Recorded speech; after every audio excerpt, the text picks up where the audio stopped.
अस्सलाम वालेकुम dear students. इस ट्यूटोरियल में हम डिस्कस करेंगे कि एक रिसर्च प्रपोजल कैसे लिखना है। तो मेरे साथ रहिएगा और कोशिश कीजिएगा कि साथ साथ आपको जो जो पॉइंट हम डिस्कस करें उसकी अच्छी तरीके से समझ आ जाए।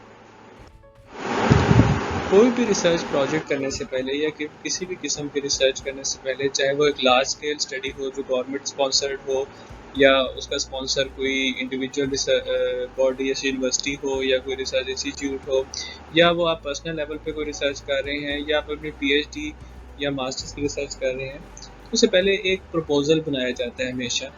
और उस प्रपोजल का ये फ़ायदा होता है कि हम जो भी हमारा वैल्यूएटर है या जिसने भी हमारी उस रिसर्च के क्वालिटी को चेक करना है या किसने भी उस रिसर्च को फंड देने हैं, तो उसको ये पता चल जाए कि हम इस रिसर्च में क्या करना चाह रहे हैं, ताकि हम एक एक पेज पे आ जाए और हमारे पास एक बेंचमार्क सेट हो जाए कि किस तरीके से ये रिसर्च आगे चलेगी। उसके मेन पॉइंट्स उसमें सारे आउटलाइन हो जाते हैं और पता चल जाता है कि रिसर्च में जो हमारा बेसिक रिसर्च क्वेश्चन था हम किस तरीके से उसका आंसर फाइंड कर सकते हैं।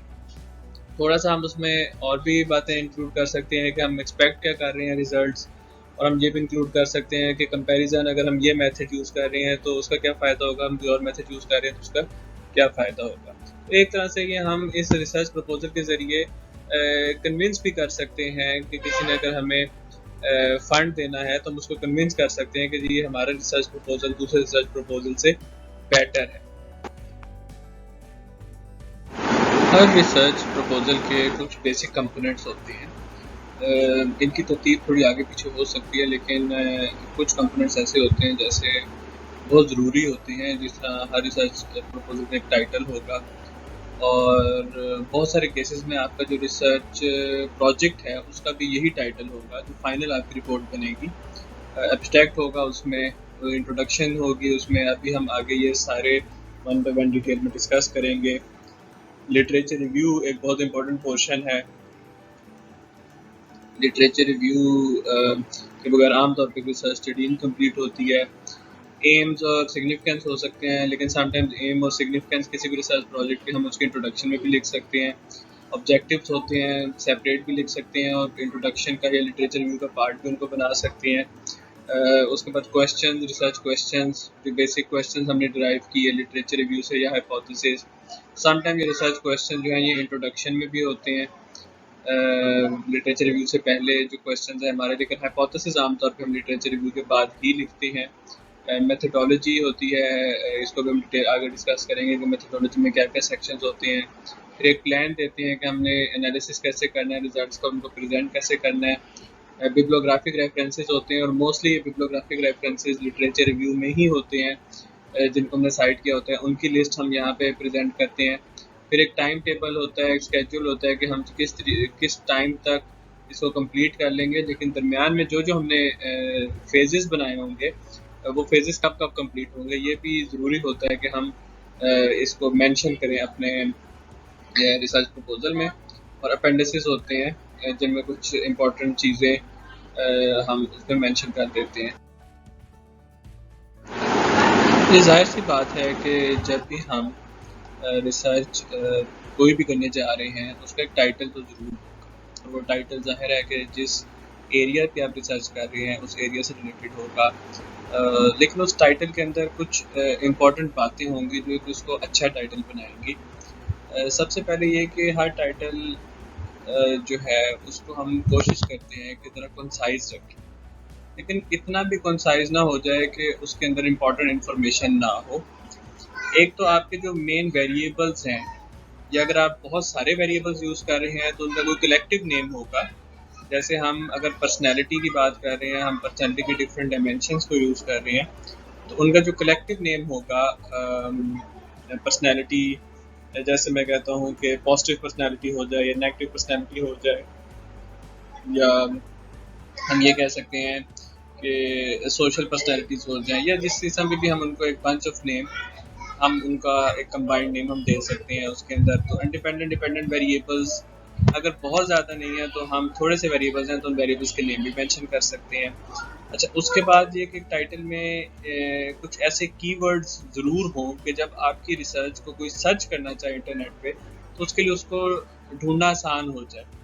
तो अगर आप कोई मॉडल यूज़ कर रहे हैं, जैसे आप जॉब डिमांड रिसोर्स मॉडल को यूज़ कर रहे हैं या आप इक्विटी थ्योरी को यूज़ कर रहे हैं, तो आप उसको भी उसके अंदर मेंशन करते हैं। अच्छा, उसके बाद पॉपुलेशन को भी मेंशन किया जा सकता है। बेहतर होता है कि समटाइम्स हम बता दें कि जी स्टडी पाकिस्तान में कंडक्ट की जा रही है। In most of the cases ये इसलिए भी ज़रूरी होगा कि अगर ऑलरेडी उस तरह की मिलती जुलती स्टडी किसी और कंट्री में हुई तो हम उसके कंपैरिजन में ले जा सकते हैं। तो आप ये एग्जांपल देखें कि a relationship between culture and corruption across national study. तो ये वाला जो एग्जाम्पल है ये एक अच्छे टाइटल का है, कंसाइज है, इसमें वेरिएबल्स भी हैं। अब कल्चर जो है वो ज़रूरी नहीं कि एक वेरिएबल का नाम हो, एक कंस्ट्रक्ट का नाम हो, ये एक कॉन्सेप्ट का नाम भी हो सकता है जिसको हम फर्दर सब डायमेंशंस के ज़रिए अपनी स्टडी में एक्सप्लेन करें। इसी तरह अगर हम कुछ और एग्जांपल्स डिस्कस करें तो समझे हम एक स्टडी करना चाह रहे हैं, उसका नाम हम रख देते हैं कोरोना डिप्रेशन। अब ये 2 वर्ड्स का एक टाइटल है जिसे कुछ समझ नहीं आ रही कि स्टडी में क्या हो रहा है। लेकिन अगर हम इस तरह करें, the effect of neurotic and introvert personality on depression levels during corona pandemic, fear of disease as a moderator. अब ये चंद इसके अंदर अल्फाज हैं जिसके ज़रिए हमने इसको एक्सप्लेन किया है। लेकिन आप देखें कि इसके अंदर सफिशिएंट इन्फॉर्मेशन है। थोड़ा सा हम इसको रीराइट भी कर सकते हैं, जैसे fear of disease as a moderator in the influence of neurotic and introvert personality on depression level during corona pandemic. तो डिपेंड अपॉन कि जी किस तरह की रिक्वायरमेंट है। कई ऐसी भी रिसर्च जर्नल्स हैं जो चाहते हैं कि आप ब्रेक डाउन ना करें सेंटेंस को, एक वन सेंटेंस का दें। अच्छा, कई समटाइम्स ये वाले भी एक्सेप्टेबल नहीं हो सकते, तो हम इस तरह का भी कर सकते हैं कि affect of neurotic and introvert personality on depression. तो इस तरह भी हम एक दे सकते हैं अगर और कंसाइज को चाहते हैं। डिपेंड अपॉन द रिक्वायरमेंट कि किस किस्म का टाइटल होना चाहिए। हर रिसर्च स्टडी से पहले एक एब्स्ट्रैक्ट है, ये कन्वेंशन है, एक रवायत है जिसको अपहोल्ड किया हुआ है रिसर्च कम्युनिटीज़ ने। और इसका बहुत फ़ायदा होता है कि आप उस एब्स्ट्रैक्ट को ही पढ़ के अंदाज़ा लगा सकते हैं कि ये स्टडी किस बारे में है, इस स्टडी में क्या डिस्कस हुआ है, स्टडी की इम्पोर्टेंस क्या है, क्या रिसर्च प्रॉब्लम था जिसकी बेस पे स्टडी की गई, क्या मेथडोलॉजी यूज़ हुई, क्या रिजल्ट्स आए। तो ये सारी चीज़ें जो है एब्स्ट्रैक्ट में होती हैं। आमतौर पे अगर आप रिसर्च प्रपोजल का एब्स्ट्रैक्ट लिखते हैं तो उसके अंदर आप ज़ाहिर है रिजल्ट्स तो आपके पास अभी हैं नहीं, वो आप लिख नहीं सकते, लेकिन आप अपनी रिसर्च मेथडोलॉजी तक का सारा पोर्शन लिख के अपने फिर एक टाइम फ्रेम उसके अंदर मेंशन करके एक एक्सपेक्टेड रिजल्ट्स जो है वो मेंशन कर सकते हैं। तो आमतौर पे ये 200 to 300 वर्ड्स, या समटाइम्स अगर एक बड़ी रिसर्च स्टडी है, आप थीसिस लिख रहे हैं तो एक पेज से ज़्यादा नहीं होता, लेकिन 300 words is a normal convention. चाहे आप प्रपोजल लिख रहे हों या कोई और रिसर्च रिपोर्ट लिख रहे हों या कोई ऐसे लिख रहे हों या किसी भी किस्म के डॉक्यूमेंट, लिटरली डॉक्यूमेंट लिख रहे हों, इंट्रोडक्शन बहुत इंपॉर्टेंट होती है, क्योंकि इंट्रोडक्शन आपको, आपके रीडर को ये बताती है कि व्हाट टू एक्सपेक्ट नेक्स्ट, कि जी क्या है, मुझे क्या मिलने वाला है स्टडी में। आमतौर पे इसके अंदर बैकग्राउंड भी हो सकती है आपकी स्टडी की, आप एक स्टार्टर देते हैं, उसको थोड़ा सा इंटरेस्ट पैदा करते हैं रीडर का अपने इस डॉक्यूमेंट में कि जी you will find these areas. तो अगर आप एक रिसर्च प्रपोजल का इंट्रोडक्शन लिखने जा रहे हैं तो you should focus upon more on your topic. आप अगर जैसे हमने पहले डिस्कस किया है about depression levels during corona and personality, we'll start something by what is happening nowadays, ये पेंडेमिक की वजह से आजकल क्या प्रॉब्लम्स हो रहे हैं, then we will move towards people can have social issues as well। तो फिर हम कहेंगे कि लिटरेचर में ये अभी डिस्कस नहीं हुआ कि जो पर्सनैलिटी टाइप्स हैं उसका ये डिप्रेशन पे क्या ताल्लुक है। तो इस किस्म के हम इश्यूज़ को अपने प्रॉब्लम और रिसर्च गैप्स के साथ रिलेट कर सकते हैं। तो ये सारी चीज़ें हम इंट्रोडक्शन के अंदर एक कंसाइज तरीके से, इस तरीके से कि इंटरेस्ट भी पैदा हो रीडर का बहुत ज़्यादा और डिटेल्स में ना गुम हो जाए, जो मेन चीज़ें हैं उसके अंदर डिस्कस कर दें। हाल तो हम अपने इंट्रोडक्शन में भी थोड़ा बहुत रिसर्च स्टडीज़ का ज़रूर हवाला देते हैं, उसके अंदर भी साइटेशंस होनी चाहिए, लेकिन हम उसमें बहुत डिटेल में नहीं जाते। जहाँ पे हम थोड़ा सा ज़्यादा डिटेल में चीज़ लिखते हैं वो हमारा लिटरेचर रिव्यू होता है। जिसके अंदर अक्सर बताने का मकसद ये होता है कि जो हम स्टडी करना जा रहे हैं, जो हमारा रिसर्च टॉपिक है, जो हमारा आइडिया है, इसके बारे में प्रीवियसली क्या स्टडीज हुई। और ये आप जानते हैं अच्छी तरह कि ये हमारे लिए ज़रूरी होता है कि हम जो उस रिसर्च को साइट करें, उस रिसर्च में से अपना रिव्यू करें लिटरेचर का जो ऑथेंटिक है। और ऑथेंटिक रिसर्च के कुछ क्राइटेरियाज हैं, जैसे अगर आप वेब ऑफ साइंस के जर्नल्स को फोकस करें, जो इम्पैक्ट फैक्टर जर्नल्स होते हैं, तो वो ज़्यादा ऑथेंटिक होते हैं। सेकंड लेवल पे ये कि आप स्कूपस को फोकस करें। अगर आप सिर्फ ही रिसर्च अपनी गूगल स्कॉलर पे कर रहे हैं, तो उसमें ज़रूरी नहीं कि आपको हर ऑथेंटिक रिसर्च मिले। तो इट्स बेटर कि आप वहाँ से आप गूगल स्कॉलर को एज अ स्टार्टिंग पॉइंट ज़रूर यूज़ कर सकते हैं, लेकिन उसमें भी अगर आप किसी रिसर्च को क्लिक करते हैं तो मेक श्योर कि ये एक ऑथेंटिक रिसर्च पेपर है। आपको डिजर्टेशंस जो पहले से रिसर्च हुई होती है पीएचडी और एमफिल की, उनमें से भी आपको कोई ना कोई लिटरेचर मिल जाता है। और ये अच्छा है कि अगर आप उनमें से भी कोई लिटरेचर रिव्यू का आइडिया लेते हैं या कोई उसके अंदर से भी आप टॉपिक के बारे में रिव्यू लिटरेचर पढ़ते हैं, आप कोशिश करें कि उसने जहाँ से साइट किया होता है, अगर वो एक ऑथेंटिक रिसर्च पेपर है तो उसकी मेन सोर्स पे जाएं और उसको उधर से साइट करें। उसमें ये ज़रूरी होता है जब आप लिटरेचर रिव्यू देख रहे हैं कि कुछ चीज़ों पे फोकस किया जाए। जैसे ये कि आप सारा का सारा लिटरेचर तो इसके अंदर राइट नहीं कर सकते, और ये भी नहीं कि आप हर लिटरेचर की एक समरी लिखें कि उसने ऐसे किया और उसने। आपके लिए ज़रूरी ये होता है देखना कि क्या चीज़ें उसने की जो मिस है, या क्या चीज़ें उसने की पुराने लिटरेचर में कि जिनके अंदर रिजल्ट्स में इनकन्सिस्टेंसी आ रही है। उस तरीके से नहीं होना चाहिए था। जैसे आपने कहा देखा कि जी कोरोना पेंडेमिक के ऊपर पहले ज़ाहिर रिसर्च नहीं हुई भी उसकी डिप्रेशन में, लेकिन इससे पहले भी दुनिया में वबाएं आती रही, पेंडेमिक्स आते रहे, और आई थिंक ये इस सदी में ही ऑलरेडी 15 से 16 पहले पेंडेमिक्स हो चुके हैं। उनमें क्या रिसर्च हुई, उनमें डिप्रेशन के ऊपर क्या स्टडीज हुई। अगर किसी और पर्सनैलिटी टाइप पे उन्होंने ढूंढा, जैसा उन्होंने कहा जी जिनकी सेल्फ स्टीम लो होती है वो ज़्यादा डिप्रेशन का शिकार हो जाते हैं, या आपने देखा कि जो पेसिमिस्ट होते हैं वो ज़्यादा डिप्रेशन का शिकार हो जाते हैं, या आपने देखा कि ऑलरेडी रिसर्च हुई थी जिसमें न्यूरोटिसिज्म को उसने रिलेट किया, लेकिन जो हमने मॉडरेटर इसके अंदर ऐड किया था वो पहले मॉडरेशन ऐड नहीं हुई। अच्छा, अब आपने जो मॉडरेशन ऐड की, आपने कहा कि जी ये ऑलरेडी ये दूसरी स्टडीज़ में एज अ मॉडरेटर ऐड हुआ था, लेकिन जो हमने रिलेशनशिप सजेस्ट किया उसमें मॉडरेशन ऐड नहीं हुई। ये तो आप को रिलेशनल रिसर्च अगर करना चाह रहे हैं, जिसका ज़्यादा आजकल रवाज है, क्वांटिटेटिव को रिलेशनल रिसर्च, तो उसमें ये एक अच्छा आइडिया होता है कि आप पहले जो स्टडीज़ में रिलेशनशिप्स वेरिएबल्स के डिस्कस हुए उसको भी मेंशन करें, उन वेरिएबल्स के डेफिनेशंस भी मेंशन करें, और साथ साथ आप ये देखें कि कौन सी थेरीज या मॉडल्स आप अपनी रिसर्च में यूज़ कर सकते हैं। पहले उन रिसर्च में वो यूज़ हुई उनको आपस में कंपेयर किया जा सकता है। तो ये लिटरेचर रिव्यू में एक अच्छी अप्रोच होती है। अगर आप एक क्वालिटेटिव स्टडी करना चाह रहे हैं जिसमें आप डेप्थ में जाते हैं, तो आप उसमें ये आइडेंटिफाई कर सकते हैं कि this topic has never been, not never is not a good word, but this topic is scarcely discussed.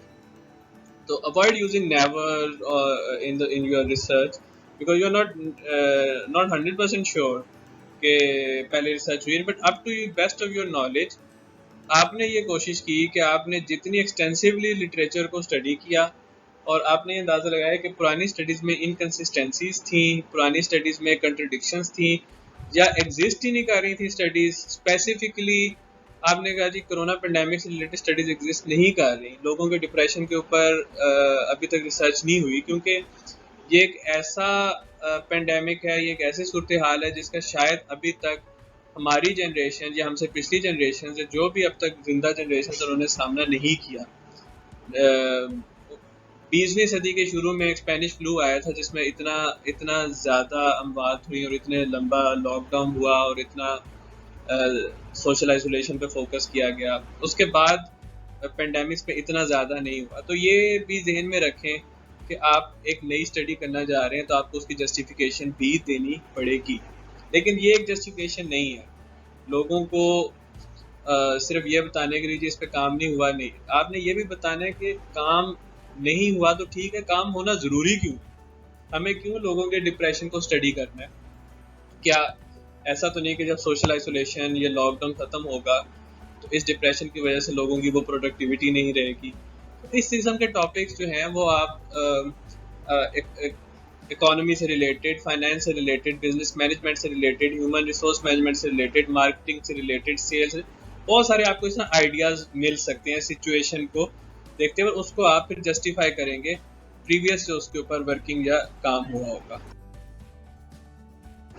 जिस तरह हम पिछली स्लाइड में डिस्कस कर रहे थे कि एक बैकबोन होती है लिटरेचर रिव्यू, जिससे आप सबसे पहले तो आप ये बताते हैं कि हम वो काम दोबारा नहीं करना चाह रहे। हमें खुद को ही पता चल जाता है, ये नहीं कि हमने दूसरों को बताना है, हमने खुद को भी कन्विंस करना है कि हम कोई दोबारा से वो काम नहीं कर रहे जो ऑलरेडी हुआ है। और अगर अगर आप समझते हैं कि जो आपने टॉपिक सोचा है उसके ऊपर इतना ज़्यादा काम हुआ है कि आप उसके अंदर कोई नई वेरिएशन नहीं ला सकते, कोई नया मॉडरेटर नहीं ला सकते, कोई नया मीडिएटर नहीं ला सकते, या उसकी कोई नया डिटर्मिनेंट या प्रिडिक्टर नहीं ला सकते, या उसमें अब काम करने का फ़ायदा ही नहीं रह गया क्योंकि वो इतना पुराना टॉपिक हो गया है, वो आजकल वो उसकी कोई एप्लीकेबिलिटी नहीं है। तो जैसे आप अब जो पुराने कन्वेंशनल टीवीज़ होते हैं, जिन्हें हम कैथोड टीवीज़ होते हैं, उसकी आई साइट के ऊपर इफेक्ट अगर आप स्टडी करना चाहें तो उसका कोई फ़ायदा नहीं है। क्यों? इसलिए कि वो ऑब्सलीट हो गई। हाँ, अगर आप देखना चाहें कि स्मार्टफोन्स का आई साइट पे फ़ायदा या स्मार्टफोन का बच्चों की मेंटल ग्रोथ पे क्या फ़ायदा है, उसको वो कितने आवर्स देखते हैं, उसका क्या रिलेशनशिप है बच्चों की उनकी पर्सनैलिटी के साथ रिलेट कर सकती हैं, उनकी उसके मार्केटिंग एक्सपेक्ट्स देख सकते हैं, उसकी साइकोलॉजिकल इफेक्ट्स देख सकते हैं। तो ये सारी चीज़ें आप स्टडी करें। It's something that is nowadays in use. तो फिर हमने ये भी कन्विंस करना होता है कि भाई हमारी स्टडी की इम्पोर्टेंस और सिग्निफिकेंस क्या है, जिस तरह पिछली स्लाइड में मैंने आपको ये डिस्कस बताई थी बात। फिर आपने ये सेटिस्फाई भी करना होता है कि कुछ गैप्स हैं लिटरेचर में और कुछ ज़रूरत है, प्रॉब्लम्स हैं प्रैक्टिकल। तो ये दोनों चीज़ें आपके लिटरेचर व्यू में आ जाती हैं कि जी प्रैक्टिकल गैप्स भी एग्जिस्ट कर रहे हैं, यानी प्रैक्टिकल इश्यूज भी हैं, उनको एड्रेस करना है। और वो प्रैक्टिकल इश्यूज लिटरेचर में इसलिए नहीं सॉल्व हो सके कि लिटरेचर में अभी तक उसमें गैप है। अच्छा, ये बात भी ज़हन में रखिएगा कि हो सकता है कि लिटरेचर और इश्यूज के बारे में पहले से कुछ बता रहा, लेकिन आपका ये मौक़िफ़ होगा या आप इस चीज़ें से अपनी प्ली लेंगे कि लिटरेचर ने जो सॉल्यूशंस दिए हैं वो 100% या वो बिल्कुल परफेक्ट नहीं है। This can be an alternative solution जिसको हम एक गैप की शक्ल में लिटरेचर में से ढूंढ के लेके आए। तो आप अपने लिटरेचर व्यू के ज़रिए अपने रिसर्च को जस्टिफाई करते हैं, उसकी इम्पोर्टेंस बताते हैं। आप ये कहते हैं कि जी ये जो थ्योरी या मॉडल पहले यूज़ हुआ था, ये थ्योरी मॉडल की जगह हम ये किसी और मॉडल से इसी रिलेशनशिप को स्टडी करें तो ज़्यादा बेहतर तरीके से हम एक्सप्लेन कर सकेंगे। तो ये आपकी लिटरेचर व्यू एक्सटेंसिव पार्ट होता है आपकी किसी भी रिसर्च स्टडी का भी, और रिसर्च प्रपोजल में ये होगा। और ये भी ध्यान में रखिएगा कि रिसर्च प्रपोजल का लिटरेचर रिव्यू मैक्सिमम आपका यूज़ होगा फाइनल रिसर्च रिपोर्ट में। तो अगर आप अभी से इसको बेहतर तरीके से कर लेंगे, जब आप अपने लिटरेचर अपने रिसर्च प्रपोजल की असाइनमेंट जमा कराएंगे तो फिर आप अपने फाइनल रिसर्च रिपोर्ट को बेहतर तरीके से लिख सकते हैं। उसमें उस टाइम आपको वर्किंग कम करनी पड़ेगी। एम्स और ऑब्जेक्टिव्स में थोड़ा सा डिफरेंस होता है। एम्स थोड़े से ब्रॉडर होते हैं, ऑब्जेक्टिव्स थोड़े से फोकस्ड होते हैं। आप अपने रिसर्च के एम्स एंड ऑब्जेक्टिव्स अपनी इंट्रोडक्शन के साथ भी अटैच कर सकते हैं, लेकिन ये जहाँ भी हैं ये आपने लिटरेचर में से ही ढूंढने हुए हैं और इनका मकसद ये बताना होता है कि आप करने क्या चाह रहे हैं इस रिसर्च में। और जब आप ऑब्जेक्टिव करते हैं तो फिर आप बताते हैं कि जी किस तरीके से आप इसको फाइंड आउट करेंगे। तो आपने जिन डायमेंशंस का ख्याल रखना है, एक तो कि आपके ऑब्जेक्टिव जो है ना वो लॉजिकल हो, उसके अंदर बिल्कुल अब्सर्ड बात ना हो।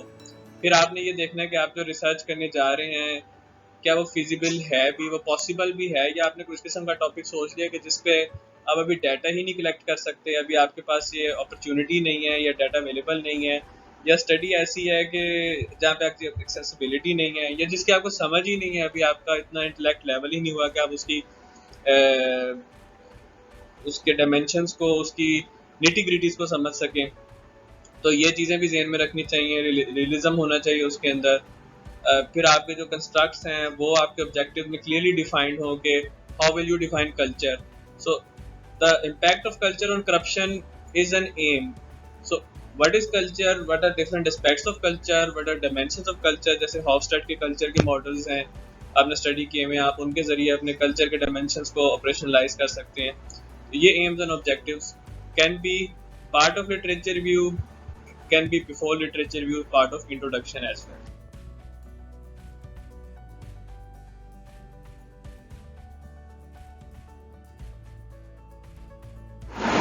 रिसर्च प्रपोजल हो या रिसर्च रिपोर्ट हो, ऑब्जेक्टिव्स का बहुत इंपॉर्टेंट प्ले है, क्योंकि यहाँ से पता चलता है कि आप जो भी रिसर्च प्रॉब्लम को लेके चले थे, उस रिसर्च प्रॉब्लम को बेसिकली आपने किस तरीके से कन्वर्ट किया इन अ डूएबल फॉर्म, इन अ रिसर्चेबल फॉर्म। तो आपके रिसर्च के ऑब्जेक्टिव जो हैं वो जर्नल भी हो सकते हैं जो बहुत ब्रॉडर होंगे, और थोड़े से स्पेसिफिक भी हो सकते हैं। वो बेसिकली जर्नल ऑब्जेक्टिव में से ही आप स्पेसिफिक ऑब्जेक्टिव्स उसमें से डिराइव करेंगे, और वो जो स्पेसिफिक ऑब्जेक्टिव्स होंगे वो आपके कन्वर्ट हो जाएंगे आपके रिसर्च क्वेश्चंस में। तो किस तरीके से हम उसको करते हैं, अगर हम उसकी एक एग्जांपल देखें। सपोज करें कि हमारे रिसर्च का टाइटल है humanitarian assistance for population affected by floods and malnutrition in the Atlantic coast of Nicaragua. So this is country, और उसमें ये रिसर्च करने जा रहे हैं, और काफ़ी एलेबरेटेड किस्म का टॉपिक है। तो जर्नल ऑब्जेक्टिव क्या है हमारी रिसर्च का? To evaluate changes in the food, nutrition and sanitation condition in populations highly affected by floods in the north area of Caribbean coast of Nicaragua. अब ये हमने एक जर्नल ऑब्जेक्टिव बता दिया जो एम से डिराइव हुआ था, और एम से पहले प्रॉब्लम स्टेटमेंट से डिराइव हुआ था, यानी एक प्रॉब्लम को भी रिप्रेजेंट कर रहा है। अब इसको थोड़ा डूएबल बनाते हैं कि हम इनके डिफरेंट पार्ट्स जिनको हमने स्टडी करना है, डिफरेंट एस्पेक्ट्स को स्टडी करना है। तो स्पेसिफिकली हमने क्या स्टडी करना है? To assess the food and nutritional conditions of the participating family in the project and the impact of environmental elements on the deterioration of condition. एक तो ये ऑब्जेक्टिव हो गया। फिर स्पेसिफिक ऑब्जेक्टिव क्या हुआ? To identify the benefits obtained from the sowing and harvest of crops. फिर एक ऑब्जेक्टिव हो गया टू जज and evaluate the existing conditions in the communities and families with respect to hygiene, promotion, supply and use of water filters. फिर एक objective आ गया to identify strategic lines that help to define future interventions both in terms of emergency और linked to processes of long term development। आप देख सकते हैं कि किस तरीके से हमने एक जर्नल ऑब्जेक्टिव को स्पेसिफिक बना दिया कि ये 4 चीजें हैं जिन पे हम अपनी स्टडी को आगे लेके चलेंगे, और यहीं से हम अपने रिसर्च क्वेश्चंस भी डिराइव करेंगे। तो ऐसे हुआ कि हमने शुरू किया एक टॉपिक से, टॉपिक के बाद हमने लिटरेचर रिव्यू किया, और लिटरेचर रिव्यू के बीच में हमने कुछ जर्नल ऑब्जेक्टिव बना लिया जो हमने पिछली स्लाइड में देखा था। उसके बाद हमने लिटरेचर रिव्यू किया तो हमारे पास कुछ स्पेसिफिक ऑब्जेक्टिव आ गए। हमने पता चला कि हाँ जी, ये जो स्टडी है इसमें प्रीवियसली इस तरह काम हुआ हुआ है, ये चीज़ें स्टडी की गई हैं, और ये हमारे स्पेसिफिक ऑब्जेक्टिव हैं। फिर हमें समझ आई कि हमारे रिसर्च क्वेश्चंस क्या होने चाहिए। तो हमने अपने रिसर्च ऑब्जेक्टिव से रिसर्च क्वेश्चन कुछ इस तरह डिराइव किए। Is there a negative effect of environmental elements on food and nutritional condition of the participating questions. Now when you see something like this कि जी ये क्वेश्चन की शक्ल में आपके सामने, तो अब आपको समझिए कि अब रिसर्च ने आंसर क्या करना है। जब रिसर्च करने जा रहे हैं वो इस क्वेश्चन को आंसर करेगी जो बेसिकली आपका रिसर्च प्रॉब्लम से और फिर रिसर्च ऑब्जेक्टिव से डिराइव हुआ है। Are there benefits for sowing and harvesting of crop? Is there a difference of health between the existing and previous condition of communities after hygiene, promotion, plan use?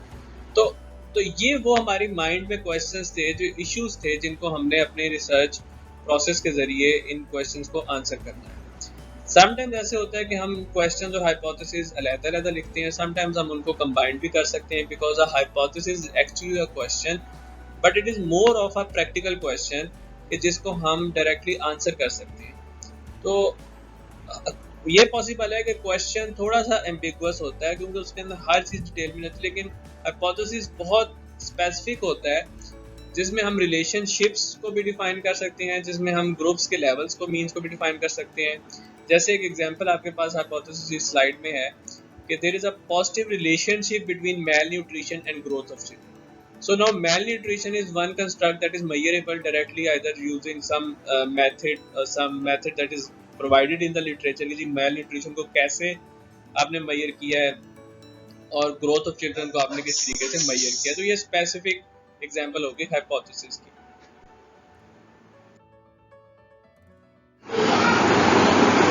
जब हम literature review कर चुके होते हैं और अपने रिसर्च ऑब्जेक्टिव्स और research questions define कर सकते हैं या हाइपोथेसिस जनरेट कर चुके होते हैं या एक फ्रेमवर्क ड्रॉ कर लेते हैं जिसमें अगर हमारी एक प्रिडिक्शन बेस्ड स्टडी है या कोरिलेशनल स्टडी है जिसके अंदर हम वेरिएबल्स को आपस में रिलेट कर रहे हैं, तो एक अच्छी अप्रोच होती है कि हम उसको एक फिगर की सूरत में उसको पोर्ट्रे कर लें अपने research at the end of our literature review या हाइपोथेसिस जनरेट करते हैं. अगर हमारी क्वालिटेटिव स्टडी है तो हो सकता है उसके अंदर हाइपोथेसिस ना हो, उसके अंदर सिर्फ रिसर्च क्वेश्चंस या रिसर्च ऑब्जेक्टिव्स तक भी हम उसमें रह सकते हैं. तो ये डिपेंड अपॉन स्टडी. अगर हमारी मीन कंपैरिजंस की स्टडी है जिसमें हम डिस्क्रिप्टिव स्टडी कर रहे हैं या सिर्फ मीन को कंपेयर कर रहे हैं कि जी सिग्निफिकेंट डिफरेंस है in the mean of one demographic to other demographic, तो हम उसको भी हम एक हाइपोथेसिस की शक्ल में लिख सकते हैं. तो ये हमारे लिटरेचर रिव्यूज हमें पता चलता है कि जी हमारी मेथडोलॉजी क्या होनी चाहिए, और वहीं पे हम ये डिसाइड कर लेते हैं कि either our research design is dependent type of research is qualitative, quantitative, it is longitudinal research or cross sectional research, is experimental research or survey based research or quasi experimental research, or there are other dimensions of research जिनको आप लेके चल सकते हैं. तो ये हमारे design के अप्रोच होते हैं. क्या इसके अंदर हम प्रैग्मेटिक अप्रोच यूज़ कर रहे हैं या साइंटिफिक रिसर्च अप्रोच यूज़ कर रहे हैं या हम इसको बिल्कुल एक फिलोसॉफिकल अप्रोच को लेके चल रहे हैं. फिर रिजल्ट डिज़ाइन के एस्पेक्ट्स जो हैं आप देख सकते हैं कि कॉन्ट्राइव्ड है, नॉन कॉन्ट्राइव्ड है, या इसके अंदर आप लॉन्गिट्यूडनल रिसर्च या क्रॉस सेक्शनल रिसर्च जैसे मैंने पहले एक्सप्लेन किया, ये रिसर्च डिज़ाइन के एस्पेक्ट हैं. और ये सारे एस्पेक्ट्स हैं आप अपने रिसर्च मेथडोलॉजी की कोर्स में आइदर डिटेल्ड या टू सम एक्सटेंड आप इनसे गुजर चुके हैं और इनसे थोड़े बहुत फेमिलियराइज हैं. देन हमारे रिसर्च सब्जेक्ट्स क्या हैं या हमारे यूनिट ऑफ एनालिसिस क्या हैं, either we are working on individuals और डायड्स और may be a big group हमारा यूनिट ऑफ एनालिसिस है. फिर हम उनको इंक्लूड और एक्सक्लूड किस बेसिस पे कर रहे हैं. जैसे मैं फैकल्टी पर रिसर्च कर रहा हूँ तो मैं आई कैन से कि I will exclude all the faculty from a medical university because they have different job description as compared to the faculty of a regular university. फिर sampling procedure क्या है, either using probability, non probability, depending upon our limitations and depending upon how much we need to generalize our results.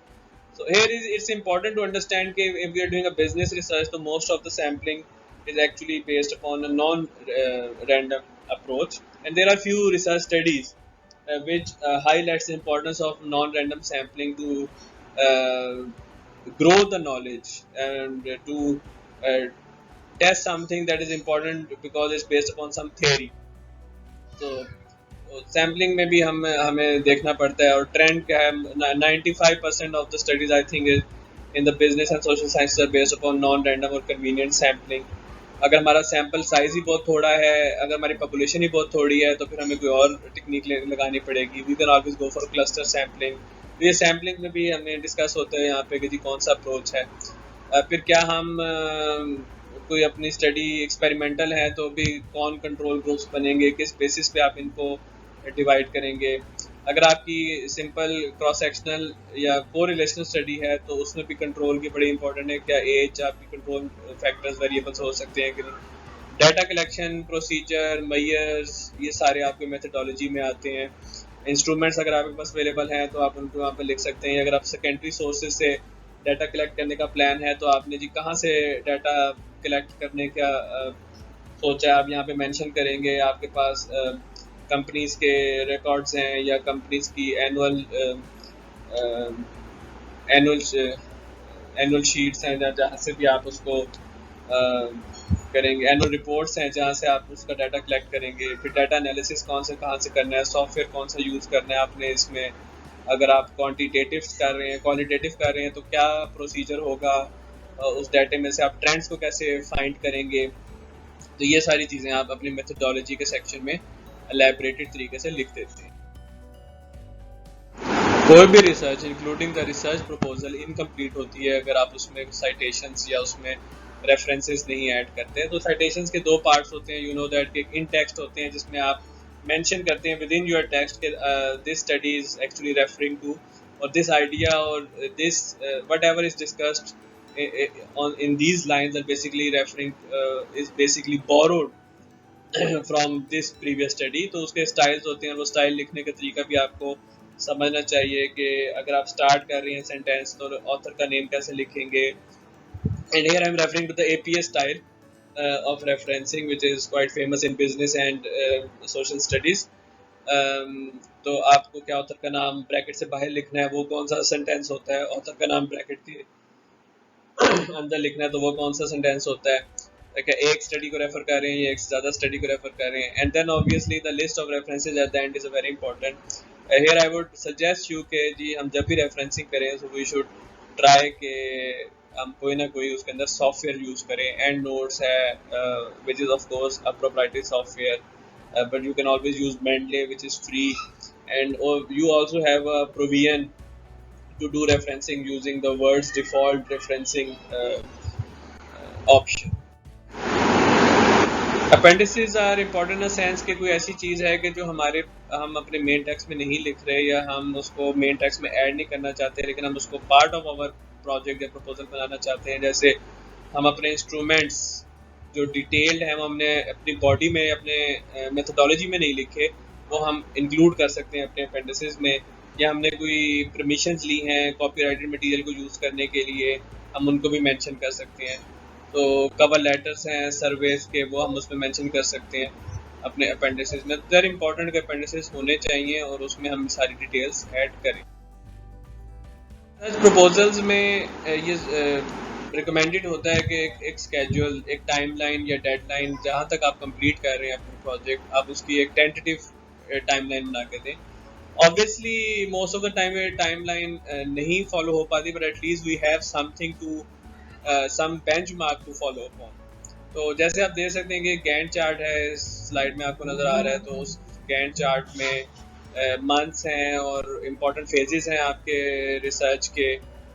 ये एक final research का चूँकि आप अपना proposal में बना के दे रहे हैं, तो सारी डेडलाइंस जो आपने बनाई होंगी वो अपने कंप्लीशन के हिसाब से बना के दी होगी। Finally it is important to understand कि हम अपनी रिसर्च में अवॉइड करें कि हम किसी के आइडियाज़ को स्टील करके हम अपने आइडियाज़ बना के पेश कर रहे हैं। जनरली प्लेजरिज्म जब भी उसका जिक्र किया जाता है तो स्टूडेंट्स को यही लगता है कि प्लेजरिज्म का मतलब है कि you need to write in your own words. Although this is an important aspect, और टर्निटिन सॉफ्टवेयर के ज़रिए जब भी टीचर उसको चेक करेगा तो उसको पता चल जाएगा कि आपने जो सेंटेंसेस हैं एज इट इज़ कॉपी करके उनको लिख दिया। तो it's better to take an idea from someone else research and write in your own words as much as possible. इससे ये भी होगा कि जेन्युइनिटी भी आ जाएगी आपकी राइटिंग में, और सेकंड ये होगा कि आप किसी के अगर आइडिया को लेके चल भी रहे हैं तो इट्स ऑलवेज रिकमेंडेड। और ये भी मेन प्लेजरिज्म तो यही है कि आप उस आइडिया उसको साइट नहीं कर रहे, आप उस सोर्स को अप्रिशिएट नहीं कर रहे जहाँ से आपने उस आइडिया को या किसी के प्रीवियस वर्क को जो है आपने अपने रिसर्च में रेफर किया। सो दिस इज़ इम्पॉर्टेंट कि आपका जो भी रिपोर्ट है, either it is your proposal और it is your final research report, उसमें प्लेजरिज्म नहीं होनी चाहिए, because it is highly disliked and discouraged in the academic circle। Thank you, that was all about how to write a research proposal, and hopefully you will be able to now come up with your own proposals which is of high quality, and you will be able to do it with more confidence। Thank you।